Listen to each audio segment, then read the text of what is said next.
ఏమన్నా అంటే అలుగుడు వాళ్ళు ఎనకాడికి చాలు కానీ ఆ చెట్టుకి ఎన్ని కాయలు కావాలి తెంపుకోపోరి. మేము చెట్టెక్కి కాయలు తెంపుతాం, మీరేమో కింద కూర్చొని కాయలు ఏరురి. సిగ్గు లేదు బావ అట్లా మాట్లాడడానికి. మేము చెట్టెక్కినాక మీరెందుకు ఇక తెంపుపోరి.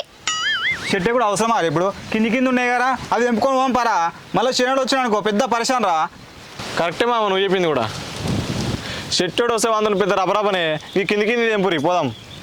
కింది ఎంత చిన్నగా ఉన్నాయో చూడు బావా, మీద చూడు ఎంత పెద్దగా ఉన్నాయో. ఆయన ఇక్కడ ఎవరు లేరు కదా రావడానికి. మీరు చెట్టెక్కి తెంపురి, ఎవరన్నా వస్తే మేము ఉన్నాగా చూస్తాం, చూసి చెప్తాం. అవును సుధా, చెట్టెక్కి తెంపు, పెద్ద పెద్దగా ఉన్నాయి కాయలు. అనుకున్నా ఇట్లాంటిది అంటారని అనుకున్నా. దారా తప్తాదిరిగా. అవునే చెట్టు కింద ఉండి ఇగిలిచుడు కాదు, అటు ఇటు దిక్కులు చూడురి. ఎవరైనా వస్తే చెప్పురి సరేనా? బావా గా మండకు పో బావా, అక్కడ పెద్ద కాయ ఉంది, దాన్ని తెంపు బావా. పో బావా తొందర పో బావా. ఎందుకు కొడుతున్నావు అట్లా కంపోలే? కానీ చెట్టు అన్న పూర్తిగా ఎక్కని జర మెల్లగొర్రి. ఎవడన్నా చూసి వస్తాడే సప్లై కురి.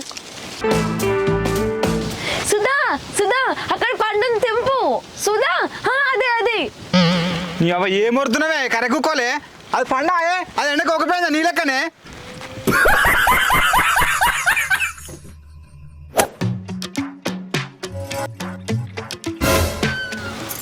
అయ్యో బావా, ఎవరు కట్ట పట్టుకొని ఇట్టే ఉరికొస్తున్నారు. ఈ చెట్టు అయిననే కావచ్చు. దిగురి బావ తొందర దిగురి. సుధా దిగు సుధా తొందర, ఎవరో కట్ట పట్టుకొని వస్తుంది, దిగురు తొందర.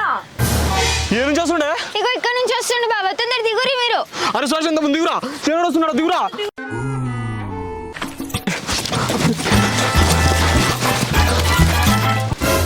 ఏడే ఏ